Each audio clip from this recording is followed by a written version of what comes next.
ভারতের মুসলমানদেরকে অনুরোধ করে বলবো, খবরদার হিন্দুদের কাছে গরু কিনবেন না।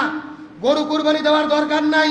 ভেড়া কুরবানি দেন, ছাগল কুরবানি দেন, ওদের গরু কিনা বাদ দেন। গরু ওদের দেবতা, ওদের মাতা, ওদের কাছেই থাক, ওরা লালন পালন করে গরুর পুজো করুক। এমনও দিন আসবে ওই হিন্দুরাই ওই নরেন্দ্র মোদীকে ধুতি ধরে টেনে ক্ষমতার থেকে নামাবে। হিন্দুরা গরু জবে করে নিষিদ্ধ করে কুরবানি বাতিল করলো, আর হিন্দুরাই মিছিল করতেছে কুরবানি চালু করার জন্য। সুবহানাল্লাহ বলবেন না? কোন হিন্দু হাতের মধ্যে বিষের বোতল, কেউ গলার দড়ি হাতের মধ্যে মিছিল করতেছে যে হয় গরু বিক্রি করার সুযোগ দাও, মুসলমানদের কুরবানির সুযোগ দাও, না হলে বিষ খেয়ে মারা যাব, গলার দড়িতে মারা যাব। এগুলো কার খেলা?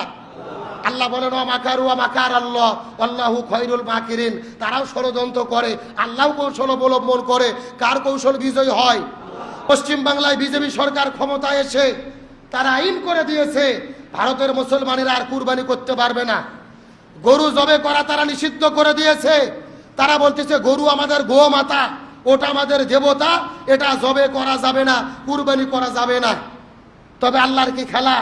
তারা গরু জব নিষিদ্ধ করেছে, মুসলমানেরা বলেছে আমরা গরু কিনবো না, কুরবানিও করব না।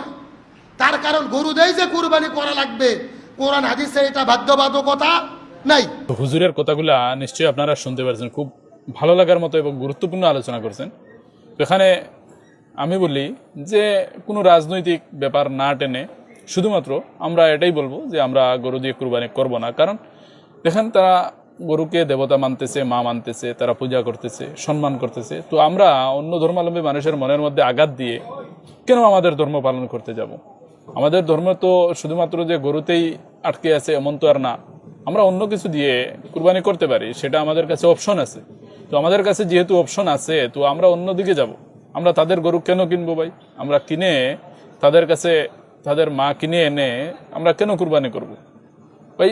সেটা আমাদেরকে বুঝতে হবে। আর হিন্দু ধর্মাবলম্বী মানুষ যারা আছে তাদের কাছেও আমার অনুরোধ যে আপনারা বিক্রি করবেন না। আপনারা যদি বিক্রি করেন, যেও কিনুক না কেন, সেও আপনারা বুঝবেন যে এই জন্যই কিনতেছে। তো আপনারা বুঝে নেবেন এটা।